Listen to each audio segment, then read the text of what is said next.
Welcome back, fellow coders. Jared O'Leary here with BootUp. In this video, I want to show you a neat idea related to maze games. Did you know that on our website, we actually have multiple maze games that you can try? If you scroll down, like project number 17 is an amazing maze game. Scroll a little bit further, project 26 is a blinking maze game. And then there's even a jump scare maze game. So let's take a look at what one of these looks like. So here's an amazing maze game. When you press the green flag, you use the arrow keys to move your cat.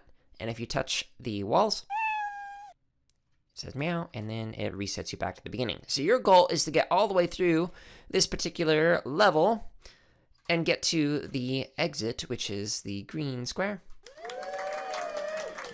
Crowd's cheering for me. And then it goes to a harder level. Okay, so that's the first maze. Now some of the other variations that I mentioned at the start of this video, like the blinking maze game, your sprite blinks, so you actually can't see the sprite the entire time. So that's a little bit harder.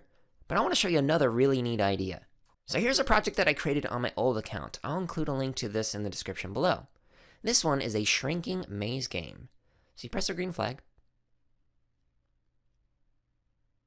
And you're looking at this and you're going, Scratch Cat is here, but they're too big. How are they going to fit inside there? So it says don't touch the walls. So far, only 5 people have completed this maze. And they did it in 150 seconds. Whoa! That's hard. Okay, so Scratch Cat is a cat. So it's following my mouse because it's a mouse. It's hungry.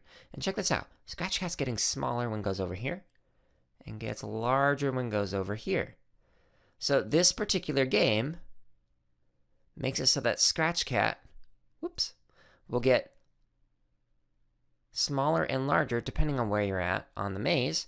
And if you get to a point where you accidentally touch a wall, oh no! You have to start all over again.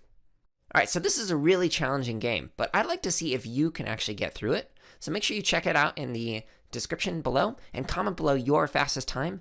And then create your own version of this. So if you need to, you can go to this and click C inside, and you can see how I use the code to make it so Scratch Cat got larger and smaller depending on where they're at on the map. Cool? So I hope you have fun with this, and make sure you comment below how you interacted with this maze or any of the other mazes that I showed and that are in the description below. Thank you so much for watching this video. Let us know something that you learned or created in the comments below. And make sure to subscribe, like, and check out the links in the description for even more free resources, such as videos, free lesson plans, and our podcast.